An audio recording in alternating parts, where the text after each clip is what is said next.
Good evening, ladies and gentlemen. Welcome to Tex Messages on the Pharaoh side of the show. Rick Tex, we're glad to have you here on this Monday evening, June 11, 2018. Almost only about 82 years left until we're into the 22nd century. I'm not really quite sure if I'll make it that far. I mean, that'd probably be a little over 110 years old. So the likelihood of getting to that chronological age is slim to none. As you may have noticed by now, the microphone is not here. See, what I did is I plugged in the USB and it gave it power, but the audio from the XLR was still not adequate, so unfortunately we'll have to settle with the less than stellar sound quality, ladies and gentlemen. But, you know, hopefully that'll work out just fine. Maybe it wasn't so much the sound quality, but just the content quality that's the cause of the tanking ratings. So we'll maybe we'll try to improve the quality too. See, the quality can always, first and foremost, the quality comes first. You know, the content quality comes first, obviously. I mean, video and audio, that's all well and great and everything too, but you have to have content to be credible or lend any sort of, you know, acceptance to your text messages. Therefore, we will attempt to spend more time on, see, that was basically the idea from the start of the show, to spend more time on content rather than the technical side. So, you know, yeah, if we wanted to make some technical marvel, yeah, I'm sure we could dump a truckload of money into it and time and everything, but I mean, if the content isn't there, then it probably doesn't really do much good to invest in the technological side. So I mean, basically, probably, you know, with the insanely expensive camera, a couple microphones, neither of which have worked out. Yeah, probably, maybe not quite $1,000, but it's getting there. So it's definitely not very cheap to run a high quality program, because I mean, this is obviously a low quality program, and that's about $1,000. Now, if you're thinking about starting your own podcast and you just want to talk in a microphone, yeah, you can get a $20 one and you'll be just fine. But I mean, if you want to run something that's at a high level and all that goofy stuff, you know, professional. See, a professional sounding microphone that hooks up to your USB, that's probably $200, maybe $300. I guess, you know, a first class, you know, what they use on TVs would be, who knows what those would cost. I mean, they probably mark them up a few $1,000 because they know that they can. You know, they got to make sure the propaganda machines have a little higher quality than your average Joe. Otherwise, they wouldn't be as they wouldn't be able to spread their propaganda as easily. So, yeah, the microphone thing, it's a little disheartening, but you know, you pick up and you move on and you put the hammer down. Yeah, I mean, you know, probably will look into this XLR stuff a little bit more. It would be, see the insanely expensive camera, it has a USB input, but the only thing I read on the manual was that it's for just memory cards and transferring data. So it probably doesn't work with a microphone. Now, it would be pretty cool if it did, but it doesn't appear to. So the microphone, I don't even know what type of microphones are supposed to work with this insanely expensive camera. I mean, Canon, they sell a few products that are supposedly compatible, but hell, I mean, who knows if those even work with the... But you know, the sound without any external mic input seems to be just fine. Yeah, I mean, but yeah, I mean, when the show first started, there's a few complaints about that. So you know, we put up some bunch of junk in here to cut down the echo, and hopefully it did a little bit. But you know, if it didn't, then unfortunately, not much we can do about that at this stage, ladies and gentlemen. So, well, I mean, there is, but we probably just won't. don't really know why. I can't really answer that with a logical response, but for the most part, we'll just continue with the show as planned. Yeah, maybe we'll do some goofy podcast or just speaking at some point or whatever the case may be, but we'll see. I got this laptop here. If you try to put any program on it, it'll probably crash it. It's pretty old, and it probably wasn't. It looks like it's still Windows XP. And back in its time, it probably wasn't the best quality. In fact, I can even remember buying it. See, this has a red backing. There's a one with a red backing, one with a black backing. And the red backing one was like 20 or 50 bucks cheaper, something in that ballpark. There it was only a few $100, but yeah. So I mean, with this, the camera, the failed microphone, these LED lights that aren't even used. Let's see what else is there. The squat rack that the camera rests on, the suit here. Yeah, we're probably into this show at least $1,000. But going back to this laptop, see, they had a red backing and a black backing. So I was thinking, well, if they cost this much of a difference, the black one must be different or superior in some type of way. So we asked a gentleman working there, and he's like, yeah, the only difference I can see is one is red and one is black. He was looking at some technical manual that was available to the employees and all that good fun stuff. So I said, all right, yeah, cool, let's just get the red backing one. Because this was going to be used for programming what was called a mega squirt for a fuel injection controller on a vehicle. See, what I did a while back, probably 2008 to 2009, when the economy was really bad, I went ahead and I made this little computer. It's called a mega squirt. And I plugged it, I piggybacked that into the wire harness on a 99 Hyundai Accent. So I would be able to control the fuel mapping, but not the spark. It was just the fuel. So I went ahead and I did that, and I messed around with that. You drove around and you got to read all the sensors real time on the computer here. Yeah, it was pretty fun. It's pretty cool. But shortly after I did that, a Honda Insight became available, a repairable Honda Insight became available. So I got that and put that together, and I've been driving it ever since. Now, in retrospect, would have it been nice to keep that Hyundai Accent and keep doing cool, funny modifications? Yeah, probably would have been pretty cool. Yeah, I mean, having a Honda Insight, if you want, to not embarrass anybody's driveway that you're parking in or anything like that, a Honda Insight's a great car. The Hyundai Accent, I mean, pretty much anywhere you go with that thing, it looked like an excellent 16-year-old car. It probably had a dent on every single body panel, and it was pretty loud. It had the catalytic converter, but it did not have a muffler. It was like just a 1.6 liter. It had a decent amount of power.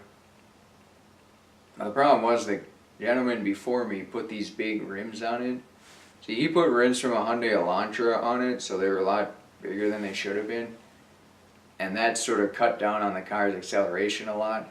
So if it had just the standard 14-inch Steelies on there, it would have probably been a lot easier to drive around, but it was still fun to upgrade it, or to put the Mega Squirt fuel injection controller in there and just play around with that and see what you can do with it. So yeah, that's what this laptop was used for. Yeah, all the information from that is long gone. That was close to 10 years ago now. See, what happened is I was going to build a hybrid car with a few other gentlemen, and there's a couple individuals from the year prior that built a hybrid car, and they used the micro squirt fuel controller deal. So I thought, hey, that's excellent, great idea. So I went ahead and I learned the Mega Squirt over the summer, and then our plans completely changed as to the type of hybrid car we were going to build. It went, well, actually, the initial plan was to build a gas-powered car. And people from the year before, they actually had a really nice car made. I mean, they did really good in the competition that they brought it to. But for some reason or another, me and another individual who was the leader of the team, we met with some people in marketing, and they suggested that we do hybrid because it's more marketable. And looking back again, that was probably, I mean, yeah, you know, it was not a very smart thing to do at the time. But yeah, we did it anyways, and we tried to go balls deep with it, and it didn't really work out as we had hoped it would. In fact, it was a very busy year, to say the least, because we had a year to build a hybrid car. And, you know, around winter time, New Year's Eve, we were cutting up rods, grinding them down, welding them together, and all this goofy stuff. So we built a car from the ground up, more or less. I mean, the fact that the thing almost ran was a miracle. It probably could have run, but we had a lot of turmoil in our group. We had individuals quitting, coming and going, and then individuals coming in the last minute and injecting all their stuff into the project that sort of derailed, not really derailed it, but it definitely added some more complications that didn't really need to be added. When you get a lot of people in a group like that, you just want to make things simple so that they work, rather than trying to overcomplicate things and integrating it together. Because when you're part of a company that's building large projects, I mean, private companies work a lot quicker, you know, months, years, whatever. But, you know, a public company like defense contractors, some of their projects go years. I mean, I worked at a defense contractor, and we were building some kind of hybrid vehicle. But yeah, I mean, I was there for almost 2 years, and that's essentially all we were working on. I mean, you work on one component, but it has to match up and mesh together with every other component too. Not only from a physical perspective, but an electrical perspective, and that the dynamics work out, and energy input, and this, that, and the other thing. So when you're just building something for the first time, you don't really have a lot of experience with it, it's just smart to keep it simple. To get something that works first and then modify it. It's like a pair of shoes. You know, you want to build a pair of shoes that will go on your feet and you can walk around in them. Then after that, after they work, then you can modify them. But that was probably the biggest mistake we made with that project. We made a lot of silly mistakes. But I mean, there's multiple people whose input, don't want to say that input mattered, but you know, we tried to put together this chart where people would make decisions, and then based on their decision, that's what the conclusion would be. So a lot of times, some were overly ambitious, and others were realistic with time constraints and just what the magnitude of the project was. So yeah, I mean, you tried to pair those together. Like for me, I was definitely pragmatic, realistic about what we could expect to accomplish out of the project. Now that doesn't say that I, you know, shoot for the ground or don't want to achieve great things. It just means that, you know, if you want to be successful, you have to start in a nascent stage. And yeah, I mean, you do want to go balls to the wall, hammer down, but when there's multiple people involved in the complexity of the project and you're in uncharted territory, you definitely want to pull back on the reins a little bit, and you do want to channel positive enthusiasm towards it, but you don't want to create an overly stressful environment to where people are taxed to the limit or pushing themselves to the limit, you know, working 16, 18 hours a day. Because that might work for some people, but everybody is a little different, and especially if you have 5 or more people. Now, yeah, you might have heard of the story of, when SpaceX was first putting together a space shuttle, the guys worked around the clock 2 or 3 years, or when Apple first brought out their computer, people worked around the clock, and whatever the case may be. But I mean, those are probably the equivalent of Olympic caliber technicians, or just people that are, their brain is probably physiologically structured differently than 99% of the population. Now, does that mean you should just not even attempt to try to achieve technological feats if you're not privileged enough to do so? Probably not. I mean, you do want to challenge yourself. I mean, you never really know what you got till you put yourself to the test. And one of the first things you want to do is give yourself an opportunity to be successful. So if you're part of some bigger project and you're shooting for the moon and everything, you might get lucky, and you might see there seems to be a ramping up process where if you go from not working at all to working 16, 18 hours a day, there definitely seems to be a way that you can set yourself up for failure. If you're working on something, you work 6 hours a day, you think, hey, if you're working on robotics or something for 6 hours a day and thinking, yeah, this is pretty fun. You start doing 8 hours and you find out it consumes your life and it's all you think about, and you start doing great things and you realize you have a talent for it, so you find your sense of purpose and belonging, and then all of a sudden you're working 12, 14 hours a day and you absolutely love it. That's a very, very good thing. And it's I think everybody that reads about so and so works 16 hours. I mean, everybody wants to be extremely exorbitantly successful at something. Like Nikola Tesla was at designing radio waves or Tesla coils, or that LeBron James is at playing basketball. I mean, everybody wants to be super duper successful at something. And it's not, see, if you have the skill, the talent, and the potential to be absolutely great at something, it's a lot easier to motivate yourself to work the 12, 14, 16-hour days, or whatever the case may be. I mean, if you're just doing some dumb, silly job of plowing fields or whatever, then it's 12, 14 hours a day. I mean, you can probably add some more variety to your life then and enriching it a little bit. But yeah, I mean, if you got the right people in your life to take care of a lot of other things I mean, for example, around here, pretty much have an acre lot, a lot of fruit, vegetation, animals, a lot of household chores to do and everything, so that consumes a lot of time. So, and then of course the talk show and picking up weights and setting them down, and eating the right foods and all that stuff too. So with all that, it's you have to be very careful about how to allocate time.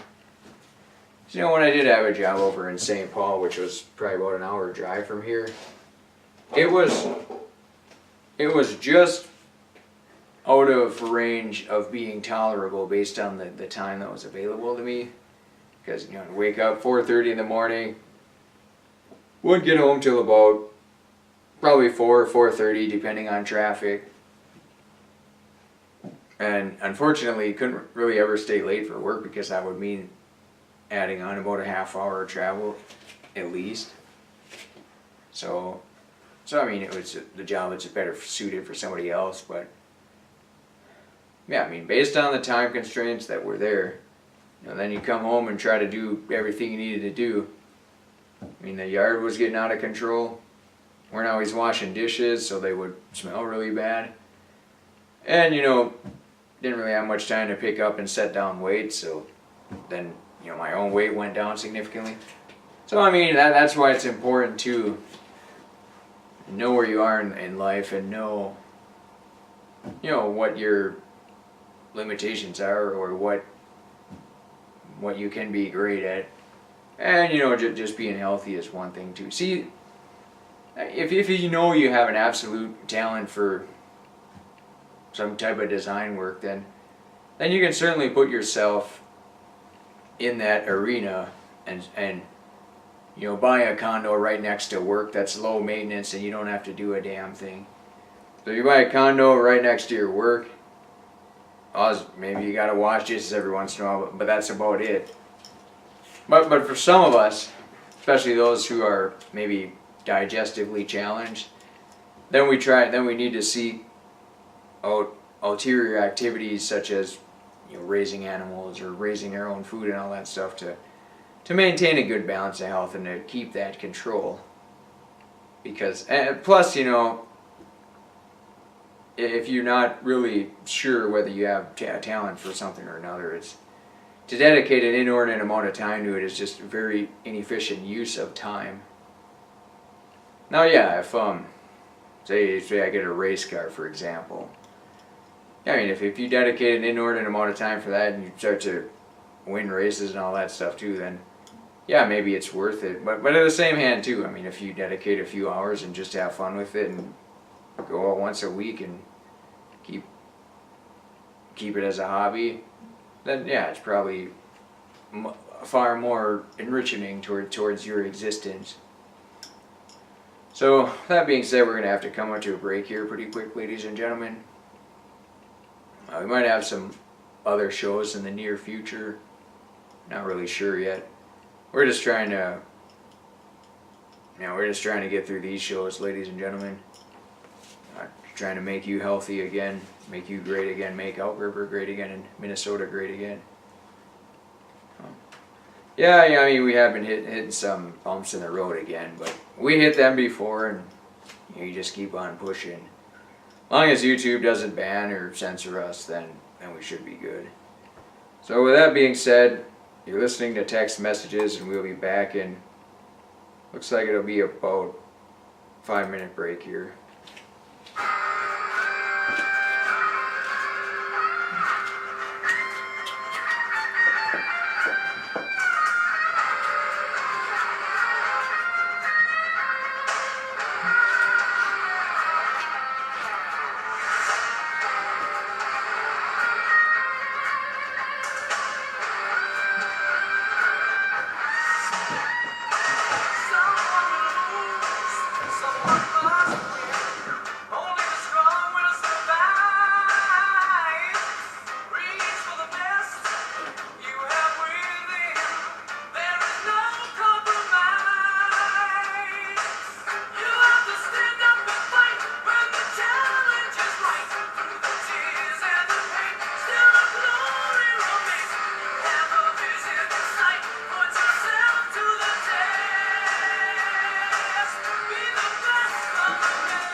Welcome back to Tex Messages, ladies and gentlemen. I'm the parasite of the show, Rick Tex. We're glad to have you here on this Monday evening, June 11th, 2018.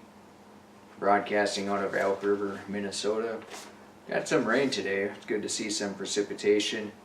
Soften up the soil a little bit. Make weeding a little bit easier.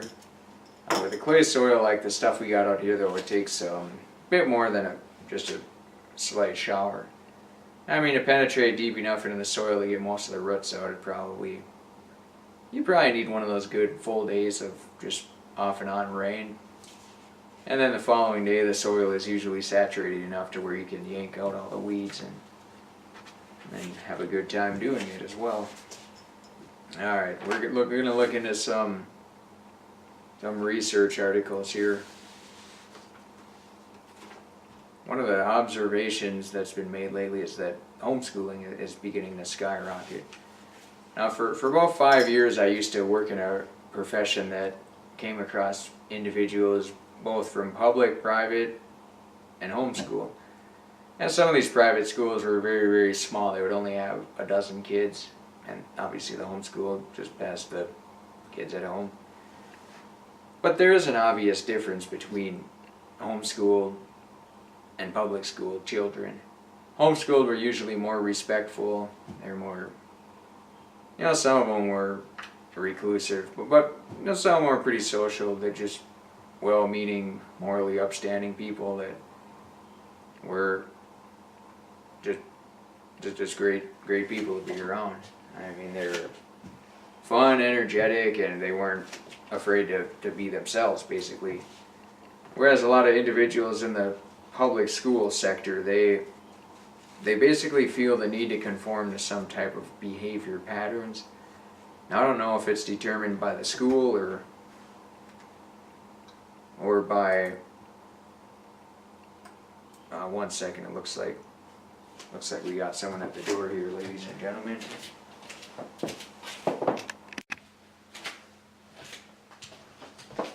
Excuse that minor delay, ladies and gentlemen. Yeah, it was Jehovah Witnesses. They've been around here before. Probably, there's one prior episode where they were lurking around the neighborhood, but they never actually stopped. But they came, I've been living here for about 4 years, and they stopped by once before. There's one of them Latter-day Saint churches that's maybe 2 miles down the road. Because the houses here aren't really set up good for solicitors. I mean, they're acre lots, and it's a pretty long walk from the road to the door. And there's no sidewalk either, and there's no good spot to park on the road. So, yeah, it's just not good for solicitors. So the only ones that really come out here are probably the Jehovah Witnesses. They have a pretty good setup, actually. They have a car, and on the back of the car they got bike racks, or those bike hooker-uppers that you plug into your trunk or onto a trailer hitch. So when you see those driving around, then you know that it's probably Jehovah Witnesses. Not always, but most of the time. But other than that, yeah, that's probably about the only people that'll randomly stop by. Yeah, fortunately, when I used to live in Champlin, it was a pretty densely populated area. Not like downtown Minneapolis or St. Paul, but decently populated. And there would be some people there that would stop by and try to tell you stuff, or say they need money for college and they want you to buy some candy bars, whatever the case may be. Yeah, it was just a good idea to not support any of that type of behavior. I mean, if somebody has an honest product like selling fresh eggs or strawberries or lettuce or spinach or something like that. I mean, if somebody came door to door selling a pint of strawberries, yeah, I'd probably buy that just because I know the effort that goes into it. But, if somebody wants to sell you cookies or something like that, just some dangerous poisons full of toxins and weird chemicals, not really something that I would patronize. Now, yeah, I get that walking around door to door is hard and you kind of make yourself look like a fool and everything. But the reality is, I mean, if you want to walk door to door and sell stuff, just have it be an honest product. Hack up some spinach and sell that or something. Or cow meat. whatever the case may be, goat milk, something like that. Oh yeah, I understand people can get sick from that and everything, but eating cookies is not exactly the most healthy thing either. But fortunately, it's a slow death, so you can't really get litigated against, which is probably one of the perks, and maybe it's why I don't know if they're officially called the Girl Scouts anymore.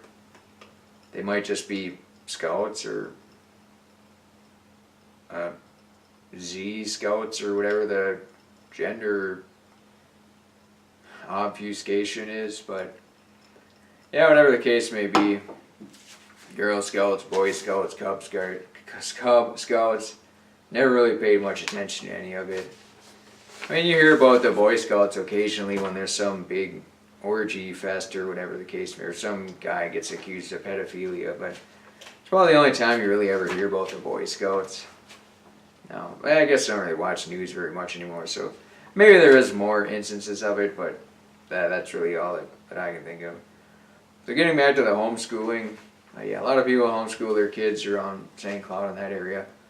Yeah, occasionally you did have, the Branch Davidian type that looked like they just walked out of the 1930s, but those are very, very few and far. I mean, there might have only been one or two people I saw that maybe slightly resemble that, but more funny just to think of it that way. One of the catalysts that is potentially the reason for homeschool is school shootings. It's not...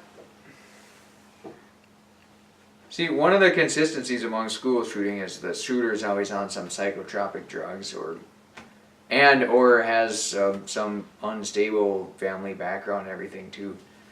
So it's usually psychotropic drugs though.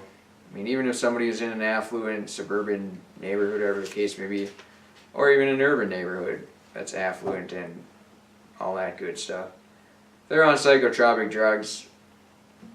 That's about the one consistency. The other consistency among school shootings is they have a gun. So whether you want to link psychotropic drugs or a gun, it's usually males too.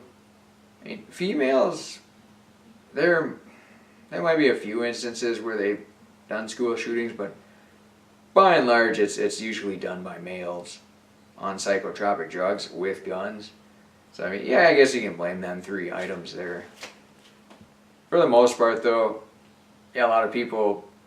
Now, it is weird that people would select homeschooling based on that because, I mean, shootings can kind of happen anywhere. I mean, at a mall, at a restaurant, on the freeway, just walking along the street. Some hooligans could just roll up to you and gun you down. I mean, it happens.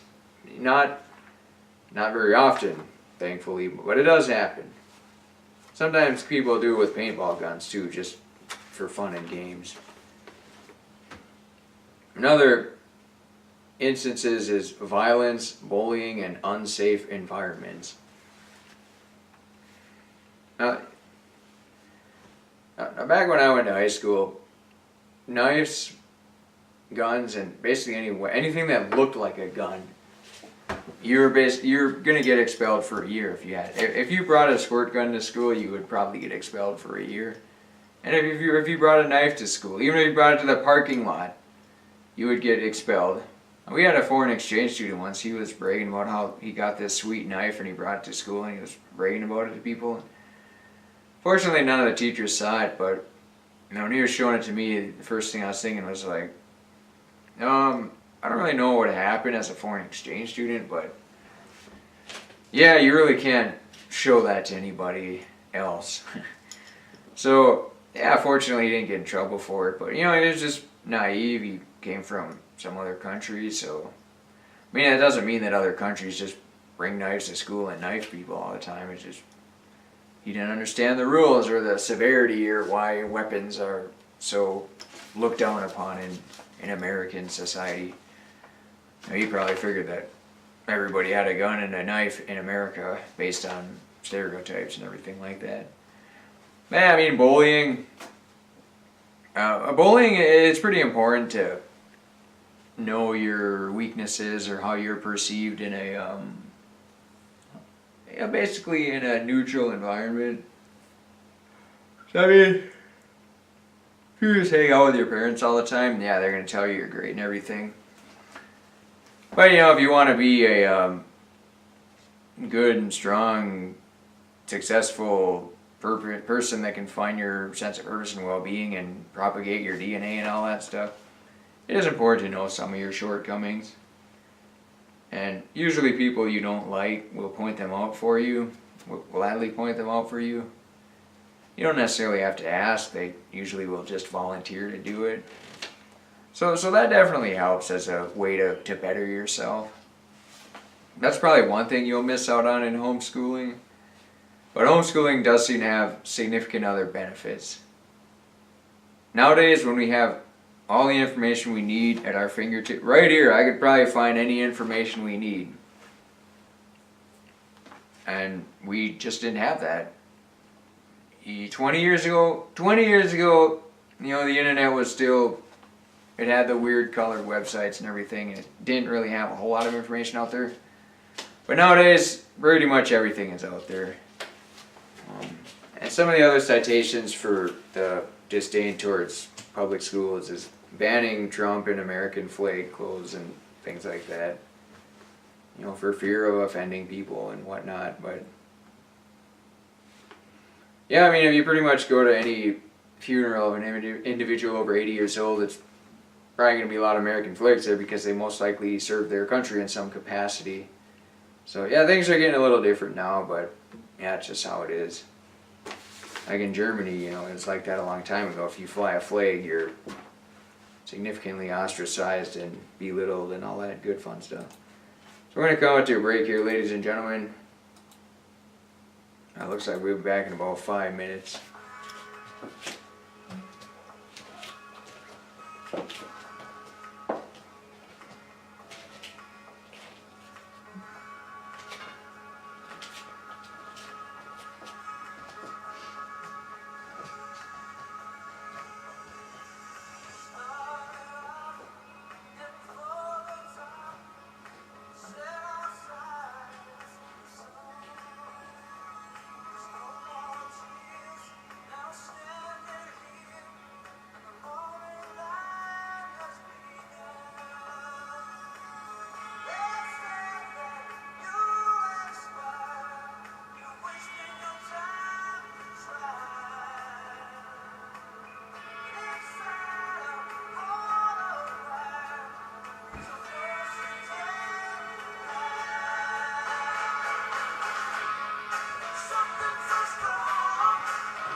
Welcome back to Tex Messages, ladies and gentlemen. I'm the parasite of the show, Rick Tex. We're glad to have you here. Monday evening, June 11th, 2013. Now, if you still have cable TV, you may be watching Monday Night Raw at this time. A 3-hour show is a little out of hand. Sounds like Raw signed a deal with Fox, though. So maybe they'll start to have WWE on Fox Fox Network someday. Which would actually be a pretty good deal, just because, yeah, Ring of Honor's on Saturday night, but that gets to be pretty late. I suppose they replay it on Sunday, but who wants to be watching TV on Sunday afternoon or Sunday?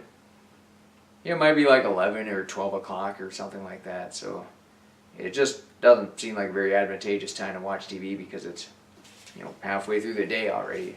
So either you can do something productive in the morning and then watch it, but then usually your productive activities require getting dirty, and then last thing you want to do is sit on your clean chair or couch to watch television programming.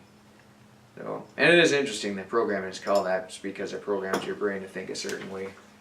That's why television programs are called programs rather than just shows.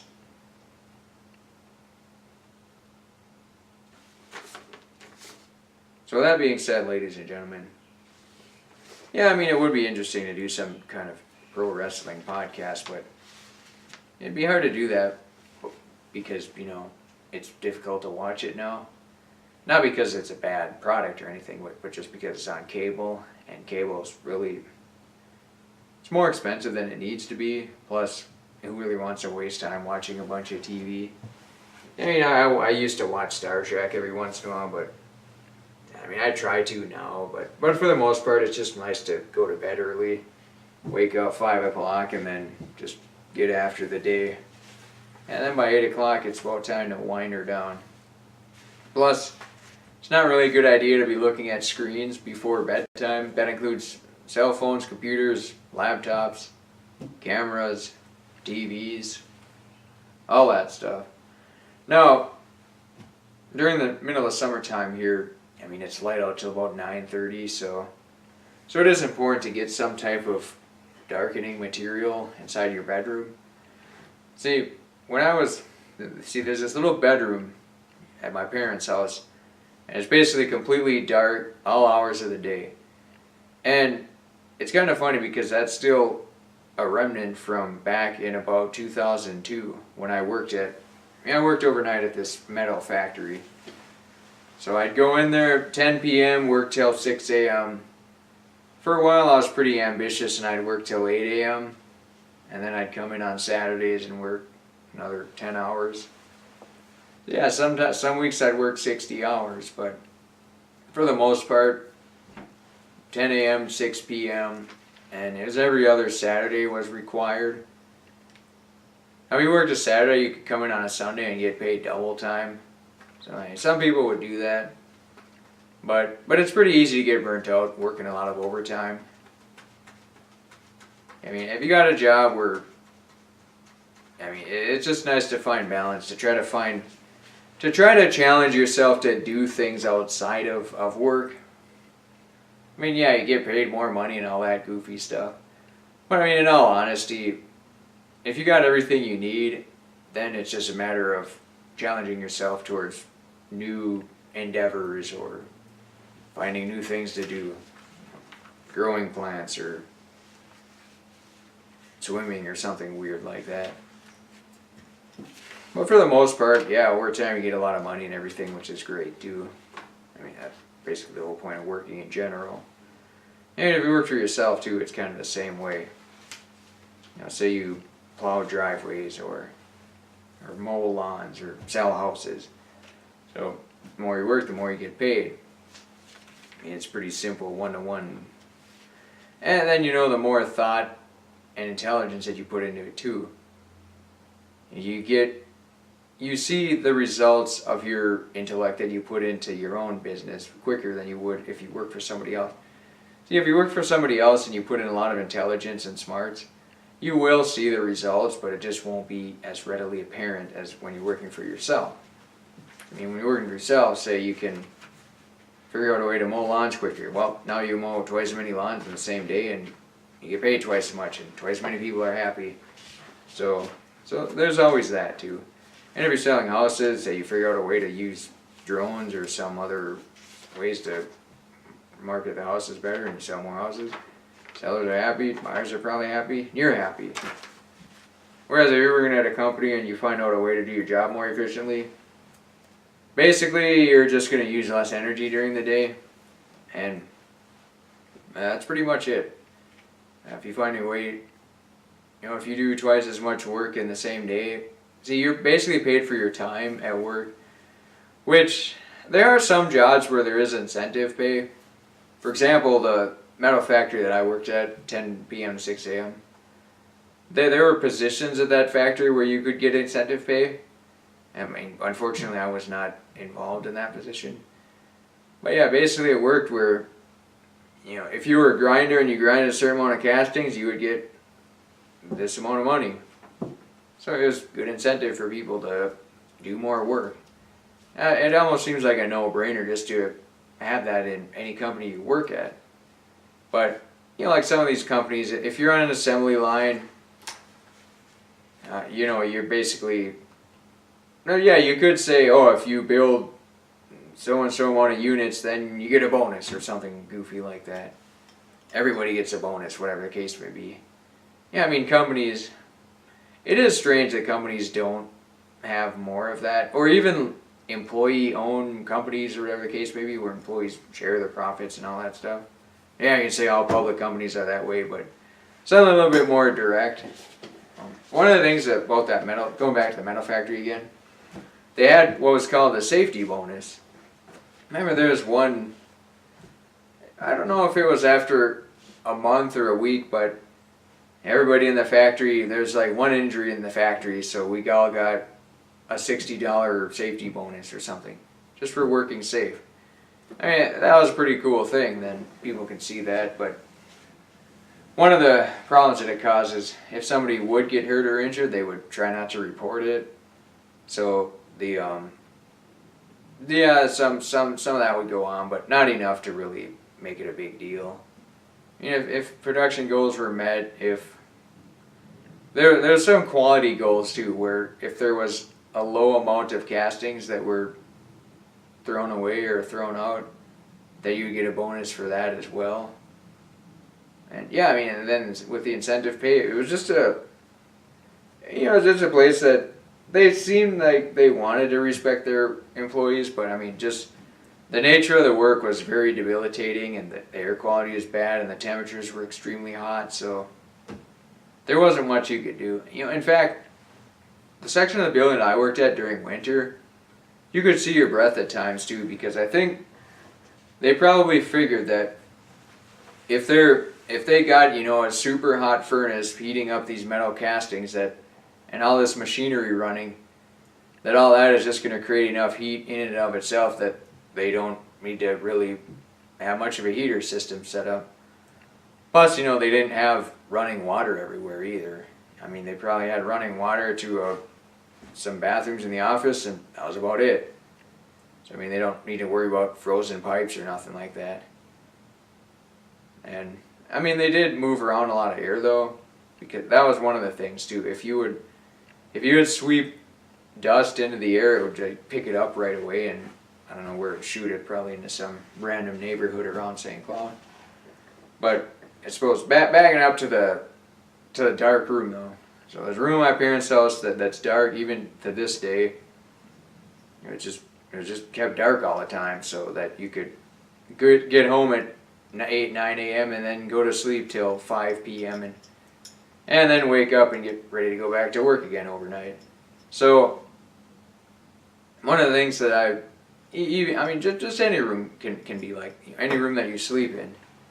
It's just a good idea to do that to it that way. During the summer especially, if you got to wake up 4 or 5 a.m., it's just a good idea to have the room darkened. So then when you lay down at 8:30, it's not bright light shining into the room or sunshine or whatever the case may be. Just doing little things like that makes a big difference. So, I mean, occasionally if there's some family gathering going on and I head to my parents' house, then sleep pretty well there relative to here. I probably is a good idea to set up a dark room here as well. But when you own your own house, there's a lot more responsibilities. I mean, if the well starts to come on, then you're sort of on red alert and like, oh man, I got to get up and fix something. Or maybe you're more worried about somebody breaking into the house, or whatever the case may be. So I mean, you got a lot of things like that to consider when you're out in the country and whatnot. Well, quasi-country. So yeah, if you want to sleep well, just get a dark room. Night light's probably not a good thing. Having your cell phone in your room, probably not a very good thing either.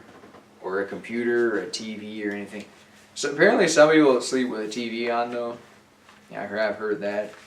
A radio, yeah, I have heard people sleep with a radio on and things of that nature as well. So, yeah, I mean, whatever works for you. So I just found that the darkroom works good, and I kind of stumbled into it when working overnights. See, working overnights is, I mean, for older people, like obviously, a lot of people do have to work overnights. Law enforcement, medical personnel, doctors, military. So I mean, it's not just for weird people that want to work graveyard shifts at some random factory. A lot of honest people with families work overnights occasionally, or maybe all the time. I mean, most of the honorable professions, they could probably retire early. Like if you're working at some factory like I was, you're not going to be able to retire early. I mean, you'll probably get some lung disease before that would happen. But yeah, I mean, working overnights, it's a whole new ballgame, because I mean, there were times where I would drive into work and it was light out, and leave and it was light out. So it didn't even seem as if nighttime existed. And you'd go outside at 2, 3, 4 o'clock in the morning to refill your forklift gas container or whatever, and yeah, then you'd see, well, it's completely dark outside. Not really used to seeing it dark outside, because you never see it dark outside. So then you all of a sudden get really tired, and then you go back in, and then you hit with the bright lights, and you're awake again, and lifting around 50-pound castings and tossing them into dumpsters and whatnot. But yeah, it was an interesting job, interesting shift. Yeah, I did get on first shift. It was like 6 a.m. to 2 p.m. It's pretty decent shift. I mean, you got a lot of time left in the day. If you live close to work, you don't have to wake up super early. So it's just pretty handy. I mean, getting off at 2 p.m., it still leaves you time to go to a bank or those weird businesses that close at 4 or 5 p.m. Whereas if you work the 9 to 5 job, for example, you don't really have time to do that, unfortunately. So that was kind of a cool thing about that shift. Plus, you got a half-hour paid lunch break too, so you didn't have to dick around with 6 to 2:30 or any of that goofy stuff. Yeah, I mean, if you see a job where it's 8 to 4:30, then yeah, I would just say to hell with it. As if you're at a work site and they say you got to take a half-hour, an hour unpaid break, it just doesn't really make any sense, because the energy expenditure that you put into the job, you're going to need to replenish it, so you obviously need time to replenish it, and it just seems weird that you wouldn't be compensated for that time as well. But whatever works though. Looks like we've come to the conclusion of the show, ladies and gentlemen. Yeah, I'm not sure what we'll do about the sound quality and the microphone and whatnot, but might figure out something in the future. A lot of things I do are sort of, mix and match, plug and play, trial and error, and they don't always work. In fact, they most of the times don't work out. Because, I mean, how many people, well, it's the camera with an external mic input. You think all you do is plug this microphone into that and it would work, but yeah, it doesn't seem to work that way. And the microphone I did have was weird and fuzzy, so yeah, it was just a weird deal all around.